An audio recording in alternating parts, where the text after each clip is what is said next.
হাদি ভাইয়ের খুনিকে আমরা ধরতে পারি না, তাই না? পুলিশ বলে যে আমাদের কাছে কোনো তথ্য যতটুকু আছে তারা দিচ্ছে। গতকালকে 7 তারিখে দেওয়ার কথা ছিল, তারা 6 তারিখে রাত্রেই সন্ধ্যার পরে ব্রিফ দিয়ে দিচ্ছে, এবং আমিও কিছু কথাবার্তা বলছি। এখন আমি আর একটু বলি, সেটা হচ্ছে যে দেখেন হাদি ভাইয়ের হাদি ভাইয়ের খুনি 3বার এই পর্যন্ত আপনার সে ভিডিও কলে আসছে।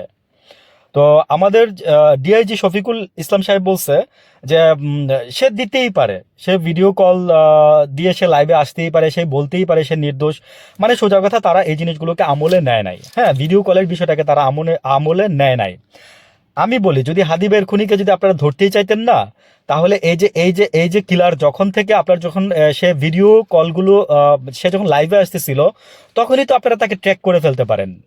সে বাংলাদেশে আছে না, ভারতে আছে না, দুবাই আছে না, কাতারে আছে, কই আছে, তখনই তো আপনারা ট্র্যাক করে ফেলতে পারেন। আপনারা তো নাওয়া খাওয়া বাদ দিয়ে যদি সার্ভিসও করেন, তাহলে তো অন ডিউটিতে আপনারা যারা থাকেন, তারা তো 24 ঘন্টার মধ্যে যদি 24/7, 24/30 মানে আওয়ার্স যদি আপনারা যদি পর্যবেক্ষণ করতেন এই জিনিসগুলো, তাহলে আপনারা ধরে ফেলতে পারতেন। আপনারা যেখান থেকে সে ভিডিও বার্তা দিচ্ছিল, তখনই তো আপনারা তাকে ট্র্যাক করতে পারতেছেন ভাই। মানে বাংলাদেশের মানুষটা পাইছিলেন যে মানে ডট ডট ডট, আর আপনারাও মনে করেন যে হয়ে গেছেন ডট ডট ডট। বুঝছেন? তো কি আর বলবো, আসলে কি মনের দুঃখের কথা বলতে গেলে না ভাই, অনেক অনেক অনেক অনেক কিছু বলতে পারবো।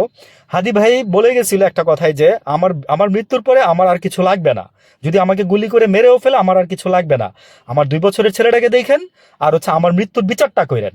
Same same same.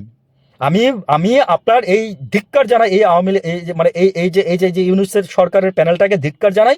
আর এই যে সেম সেম সেম, আমি আপনাদের আপনাদের উদ্দেশ্য করে আমি এই কথাগুলো বললাম, ঠিক আছে?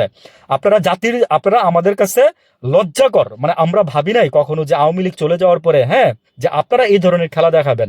আমি বলবো যে 111 আসার সময় মানে যখন ক্ষমতায় আসছিল মঈনুদ্দিন ফখরুদ্দিন সরকার, তখন মনে হচ্ছে খুব ভালো ছিল, খুবই ভালো ছিলাম আমরা। 2টা বছর আমরা দেখছিলাম আর্মি দিয়ে রাস্তার মধ্যে কোনো জ্যাম ছিল না ভাই। আর্মিতে আর এখন রাস্তার মধ্যে মনে করি যে কোনো অকারেন্স ঘটার পরে কোনো পুলিশ পাওয়া যায় নাই।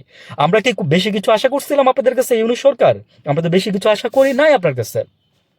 রাস্তায় একটা অকারেন্স ঘটলে ট্রাফিক পুলিশের জন্য দৌড়ায় আসে, এতটুকুই তো চাইছিলাম।